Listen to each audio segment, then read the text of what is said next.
Kaixo, ongi etorria, puntu batetik pasatzen den funtzioaren ekuazioa aurkitzeko formula hau interesgarria da. Ikusten duzu bezala jartzen du I berdin B gehi malda bider isaken A. Puntua izango balitz AB, badakizu lehenengoa dela isarena eta bigarrena ordenatua, iarena, ordezkatuko bagenu AB puntu hori, formula honetan, ekuazio iaia lortu izango genuke, faltako litzeuke malda. Eta maldaren zen, begira, beste formula dugu, egiten da A2 ken A bat eta B2 ken B bat.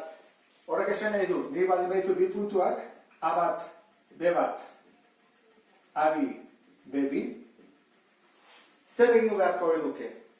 Kenketa, A2 kendu A bat eta B2 kendu B bat. Hori nola egiten da? Behar bada adibide honekin formula hobeto ulertuko duzu.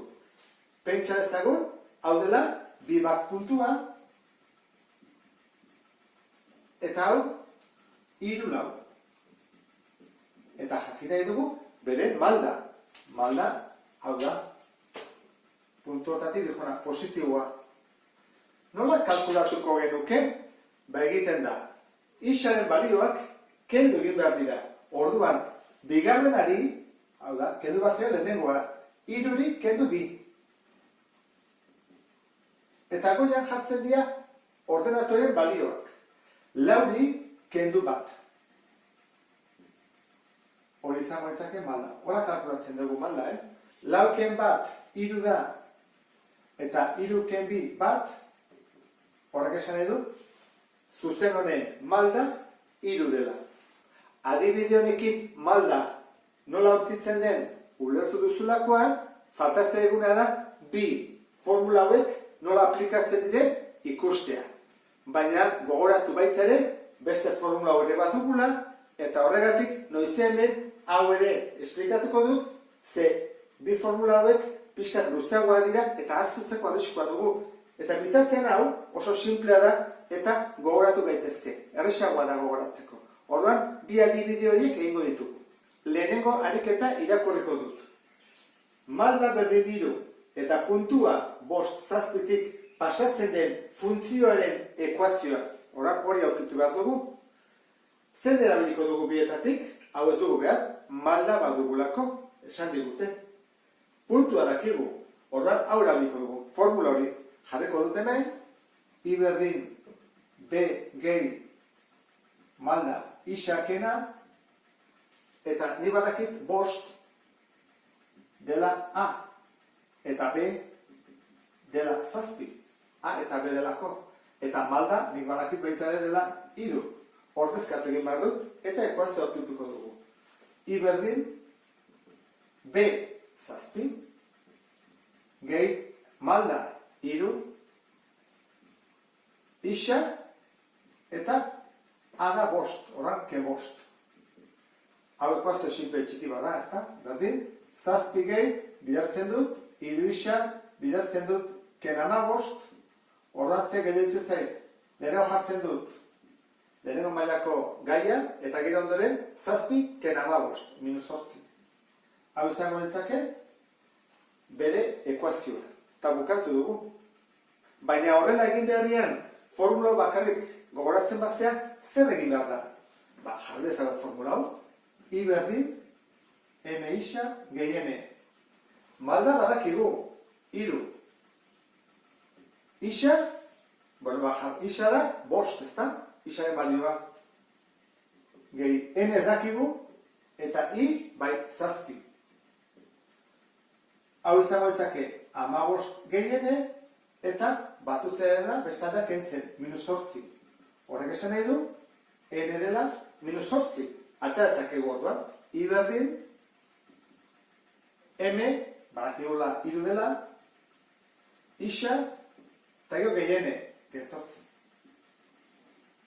Ikusten duzu, bi moduak daudela egiteko, hau azkarragoa da beretan, bale magizu formula, ezta? Bigarren ariketak honela dio.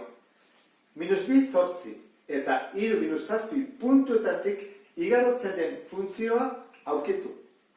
Orduan, hemen arazo bat dugu. Ez dakigula malda. Orduan, maldaren bila joango gara lehenengo. Hau da, minus bi zortzi, guretzako A bat eta B bat. Eta hiru zazpi, horrela, A bi eta B bi. Zer egin behar dugu? Malda aurkitzeko, iak kendu egin behar dira. Kendu, orain behar dugu, minus zazpiri, kendu zortzi. Eta isak ere kendu egin behar dira. Bigarrenari, kendu lehenengoa. Kendu lehenengoa, minus bi. Zenbat gelditzen dagoean, minus 15. Zenbat gelditzen dagoean, bost. Minus 15, zati bost, minus iru. Orduan, lehenengo lana lortu dugu. Malda jakitea, minus iru dela.